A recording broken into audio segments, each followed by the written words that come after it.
Bismillahirrahmanirrahim. Assalamualaikum warahmatullahi wabarakatuh. Bertemu lagi kita dalam Live Notes. Bukan Death Note tapi Live Notes. Tajuk kita hari ini adalah Double Yusuf. W Yusuf. So kita akan kaitkan kisah Nabi Yusuf dengan huruf W. Jom. Surah Yusuf terdapat dalam juzuk yang ke-12 yang kita akan tadabbur pada hari ini. Surah ni special sebab hampir keseluruhan surah ni memang cerita tentang Nabi Yusuf. Disebut juga kisah Nabi Yusuf adalah antara kisah yang terbaik Allah ceritakan dalam Al-Quran.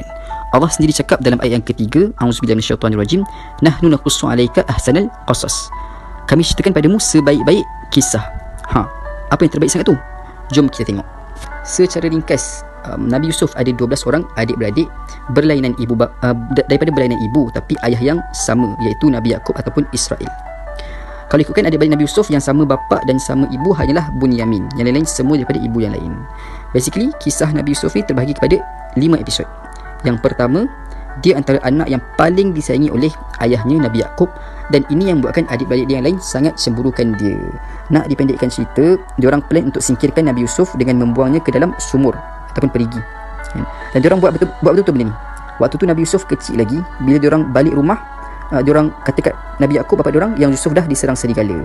Diorang siap bawa lagi baju Nabi Yusuf yang ada darah palsu untuk buktikan benda tu. Padahal diorang dah buang dah Nabi Yusuf dalam perigi. So this is type of kisah Nabi Yusuf ni lah.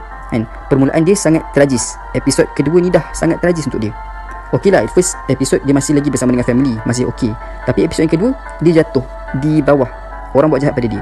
Dan orang tu adalah adik-beradik dia sendiri. Sedih kan? Tapi ditakdirkan Allah, di episod yang ketiga ada sekumpulan musafir yang datang ke perigi tu nak ambil air, ternampak Nabi Yusuf. So diorang pun ambil Nabi Yusuf and jual. Dan dengan rahmat Allah, ada sepasang suami isteri bangsawan Mesir tertarik untuk membeli Nabi Yusuf dan dijadikan anak angkat, dan Yusuf dijaga dengan baik sampailah dia dewasa. Dan disitulah permulaan Nabi Yusuf memasuki istana raja.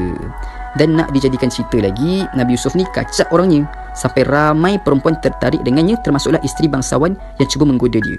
Tapi Nabi Yusuf pemuda yang sabar dan tetap berpegang teguh pada ajaran Allah.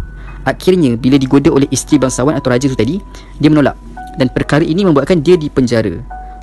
Inilah satu lagi episod tragis yang terpaksa Nabi Yusuf hadapi dalam hidupnya. Dari kehidupan istana yang senang lenang terus ke penjara.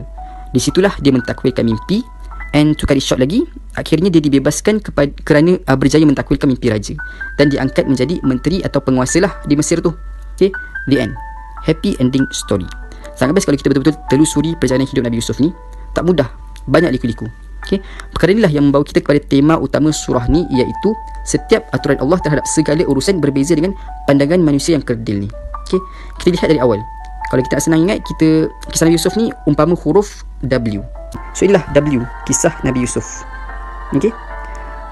Jadinya di pengakhiran surah Yusuf ni pun Allah catatkan satu kata-kata Nabi Yusuf yang boleh kita ambil iktibar dalam kita nak mencapai sesuatu hasil atau an ending goal. Kesabaran dan keyakinan pada Allah adalah kunci kepada hasil tu. Firman Allah dalam surah Yusuf ayat yang ke-90. Jadi apa ibrah yang kita dapat daripada kisah Nabi Yusuf ni? Nabi Yusuf sendiri telah menunjukkan gambaran sebagai seorang manusia menghadapi banyak onak duri. Tapi macam mana Nabi tempuh? Dengan kesabaran dan keyakinan. Jadi ibrah yang pertama adalah perlunya kesabaran dan keyakinan dalam kehidupan. Okay? Yang kedua, pandangan kita sebagai manusia sangat berbeza dengan aturan Allah. Jangan terlalu selesa bila mana kita berada ke atas. Banyak duit, kerja bagus, study cemerlang. Kita tahu apa aturan Allah pada kita lepas tu. Dan janganlah kita berputus asa bila kita berada dekat bawah. Sama juga, kita tak tahu apa aturan Allah pada kita lepas tu. Ingat, kita hidup ada Tuhan. Tuhanlah yang mentadbir segala urusan kehidupan kita. Teruskan hidup macam biasa dan ikut je aturan Allah. InsyaAllah kita akan jumpa keterangan. W Yusuf. Wallahu'alam.